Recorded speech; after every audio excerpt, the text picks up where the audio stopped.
हमारे समाज में जब एक स्त्री की लज्जा एक पुरुष के द्वारा भंग की जाती है, तो उस पुरुष के ऊपर एक केस चलाया जाता है, जो भारतीय दंड संहिता की धारा 354 में चलाया जाता है।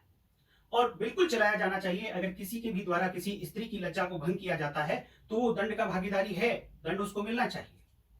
लेकिन समाज में यह देखने में आया है कि कई बार किसी स्त्री की लज्जा एक दूसरी स्त्री के द्वारा ही भंग की जाती है। तो ऐसी सिचुएशन में हमारा कानून क्या कहता है कि क्या एक स्त्री के खिलाफ दूसरी स्त्री की लज्जा भंग करने, मॉडेस्टी को आउटरेज करने का मुकदमा किसी वुमेन के खिलाफ, किसी फीमेल के खिलाफ, किसी स्त्री के खिलाफ चलाया जा सकता है? दोस्तों, मैं संजीव सिकरवार आज आपको इसी क्वेश्चन का जवाब दूंगा, और इस तरीके से आज आपको जवाब मिलेगा कि यह जवाब सुनने के बाद आपकी कोई भी दूसरी राय नहीं होगी इस क्वेश्चन के बारे में, और केवल एक ही राय होगी। और उस एक राय को जानने के लिए मैं लेके चलता हूं आपको धारा 354 आईपीसी की लैंग्वेज क्या कहती है। तो धारा 354 आईपीसी जब आप पढ़ेंगे, लैंग्वेज ये लिखी मिलेगी आपको बेयर एक्ट में। मैं हिंदी इंग्लिश दोनों की लैंग्वेज एक बार पढ़ देता हूं, तो उसकी लैंग्वेज पढ़िए। शुरुआत होती है, whoever assaults or uses criminal force to any woman intending to outrage or knowing it to be likely that he will thereby outrage her modest। Question ये है कि क्या एक स्त्री के खिलाफ दूसरी स्त्री की लज्जा भंग करने और मॉडेस्टी को आउटरेज करने के लिए मुकदमा चलाया जा सकता है क्या? तो उसके लिए दोस्तों आपको कुछ लोगों से यह सुनने को मिलेगा कि क्योंकि इस सेक्शन की ओपनिंग जो होती है वो whoever वर्ड से होती है, और whoever वर्ड में मैन भी हो सकता है और फीमेल वुमेन भी हो सकती है। तो ये कुछ लोग कहेंगे कि ये एक इंटरप्रिटेशन आती है कि whoever, क्योंकि यहां पे वर्ड यूज किया गया है, यहां पे कोई मैन वर्ड यूज नहीं किया गया, जिस तरीके की रेप की डेफिनेशंस में धारा 354A 354B में यूज किया गया है, उस तरीके से यूज नहीं किया गया यहां पर मैन है। इसलिए ये धारा 354 दोनों पर लग सकती है, फीमेल पर भी और मेल पर भी। लेकिन दोस्तों, मैं आपको ये बात बता दूं कि हुएवर केवल अकेले मात्र से हुएवर का मीनिंग निकल कर नहीं आएगा। हुएवर का क्वालिफायर जब आप आगे पढ़ेंगे तो कहीं ना कहीं लिखा जाएगा कि हुएवर कौन है, और जिस प्रकार से क्वालिफायर लिखा गया होगा तभी उससे हमें मीनिंग समझ आएगा कि हुएवर में मेल और फीमेल दोनों शामिल हैं, या केवल मेल शामिल है, या केवल फीमेल शामिल है। तो हुएवर का क्वालिफायर जब आप आगे पढ़ते हैं इसी लैंग्वेज को, तो वो लिखा मिलेगा आपको ये वाला ही। हुएवर का क्वालिफायर कौन है? ही। ये असॉल्ट करता है, क्रिमिनल फोर्स यूज करता है किसी वुमेन का। तो ये देखो कहता है that he will thereby outrage her modesty. He word जो यूज हुआ है यहां पर, ये हुएवर के लिए यूज हुआ है। और आपको अब कुछ लोगों का ये कहना मिलेगा कि क्योंकि हुएवर का क्वालिफायर ही है और ही केवल मेल पर्सन के लिए यूज होता है, इसलिए धारा 354 केवल और केवल मेल के अगेंस्ट ही लग सकती है, फीमेल के अगेंस्ट नहीं लग सकती। लेकिन यह भी जवाब गलत है, यह भी सही नहीं है। इसके पीछे क्या रीजन है दोस्तों?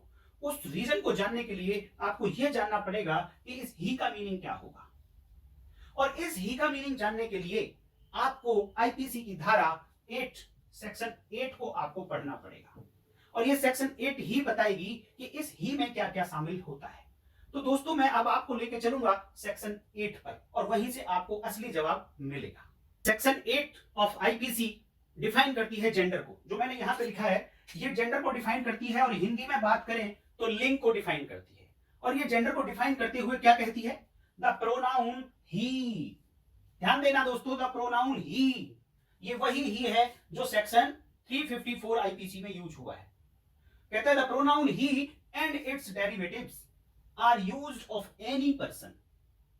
ये किसी भी पर्सन के लिए यूज किया जाएगा वर्ड ही, और क्लियर कर दिया आगे वेदर मेल और फीमेल। वो कहते हैं चाहे मेल हो चाहे फीमेल हो, दोनों के लिए ही वर्ड ही यूज किया जाएगा। तो सेक्शन 8 जेंडर की डेफिनेशन को अगर धारा 354 आईपीसी के साथ में पढ़ेंगे आप, तो इस ही का मीनिंग निकलेगा कि वो मेल भी होगा और वो फीमेल भी होगा। हिंदी वर्जन देख लें, पुल्लिंगवाचक शब्द, पुल्लिंगवाचक शब्द जहां प्रयोग होते हैं, जहां भी प्रयोग होंगे, वो हर व्यक्ति के बारे में लागू होंगे, चाहे नर हो या नारी। तो इन दोनों सेक्शंस को एक साथ पढ़ने से मीनिंग ये निकल कर आता है कि इस ही में मेल भी शामिल है और फीमेल भी शामिल है। इसलिए धारा 354 जब कोई व्यक्ति, अब यहां व्यक्ति में मेल और फीमेल दोनों हो गए, और क्वेश्चन था कि जब कोई स्त्री